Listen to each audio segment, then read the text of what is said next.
Hello, internet friends. Today I'm super excited because I went to the mailbox and I found that Vans had sent me my angle brackets. And if you remember, angle brackets, they're not angle brackets, they are bearing brackets. Anyway, if you remember to a previous video, I messed these up because you're supposed to countersink one side and then countersink 6 of the holes on the other side. The rest of them are just supposed to be flush. And I ended up countersinking all the holes because I wasn't paying attention. So anyway, I reordered these parts. It's probably been 2 or 3 weeks. And they finally showed up. So now I can rebuild this bracket.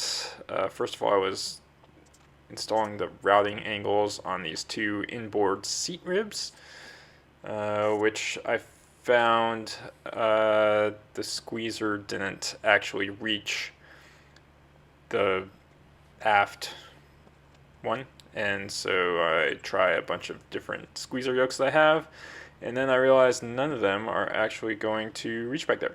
So I am going to have to get the rivet gun out and actually rivet these.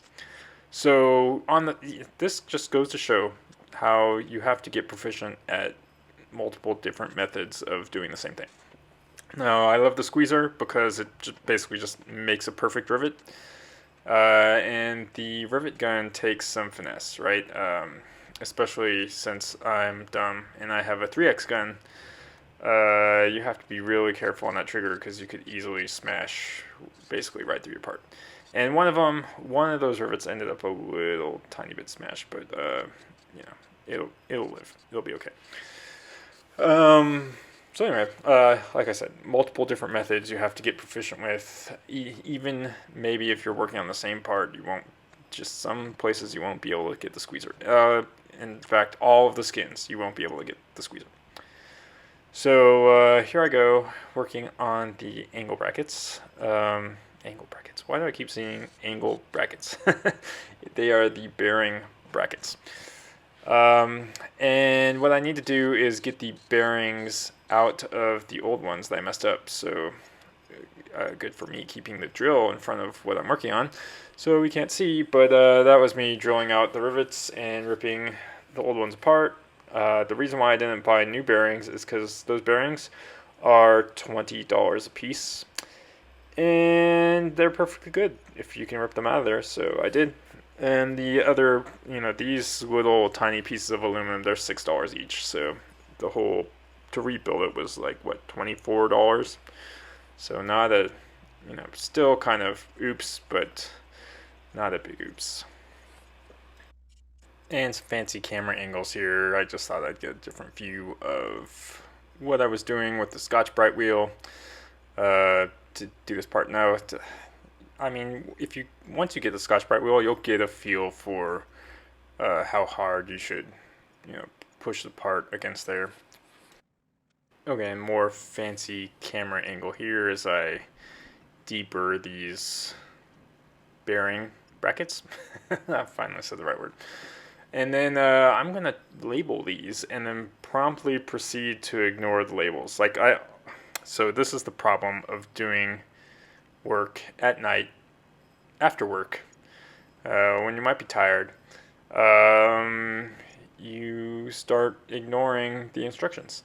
Even though you just finished labeling the holes you drilled, I start drilling holes that I didn't label. And luckily, about 3 holes in, as I'm countersinking, I realize, oops, I am drilling holes that I didn't label, and I managed to catch myself and fix it and switch the brackets around. So just be careful. Even if you label stuff, you can still screw it up. I'm that good. And I thought about flipping this video around so you could read what's on there and see which pieces need to be countersunk where, but apparently iMovie can't do that, so we're just gonna stick with this view, which is actually pretty okay. I don't think anyone's trying to read what I'm doing. If you are, I'm sorry. I am not talented at video editing. I can basically drag the video into iMovie and then click record on the little microphone symbol, and that's about as good as I am at video editing.